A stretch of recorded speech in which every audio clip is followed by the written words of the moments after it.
So here's an example of where I might just be giving written feedback to a student. So this is still Jacob.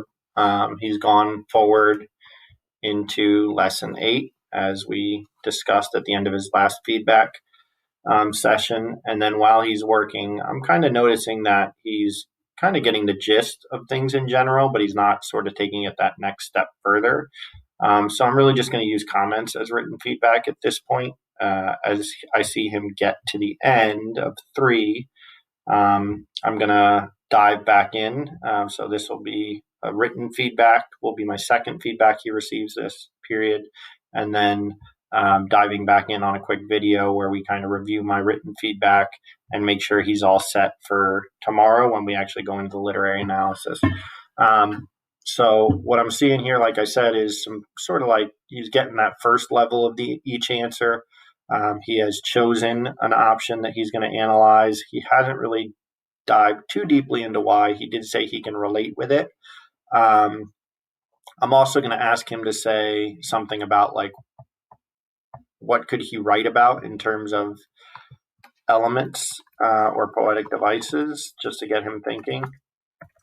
So I'll say, awesome that you can relate to this section. What poetic devices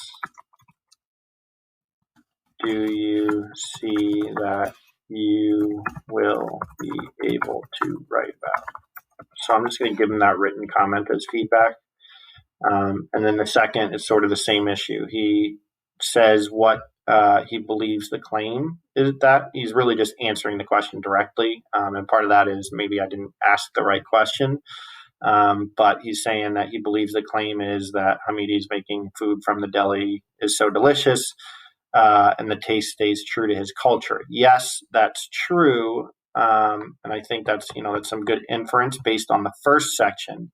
What I think he may be missing is this line about so good we can make a conservative Baptist say mashallah, so come yallah. He may be missing that reference in there. So I'm just going to add,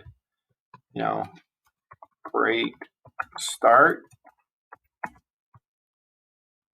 What do you think he is saying in the line about conservative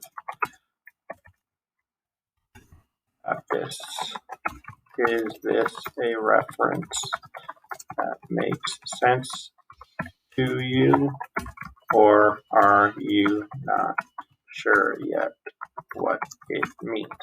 So that's kind of feedback that'll let me know, does he get the reference? And if he gets the reference, then I just need to push him to think a little bit more about what he's saying by using that reference. If he's like, I don't really get it, I don't know necessarily what conservative Baptist means, then I know that's what I need to work with him on, is understanding that reference before I then ask him to talk too much about it. And I'm going to let him continue with this. I'm not going to dive in yet because I think it's important for him to get all of his ideas out, but that doesn't mean that I can't give him some written feedback as he's going. So again, this is step 2 of what will probably be a 3-step feedback process for Jacob. I did the video conference with him before where we looked back at the work he had already done to make sure that he was ready to jump ahead. Now I'm providing this written feedback as he's working. And at the end, if I see he has not gone back and made some responses to these, I will go back and share each comment with him and talk through that a little further. It looks like he's seen what I put there as a comment and maybe going back to write already.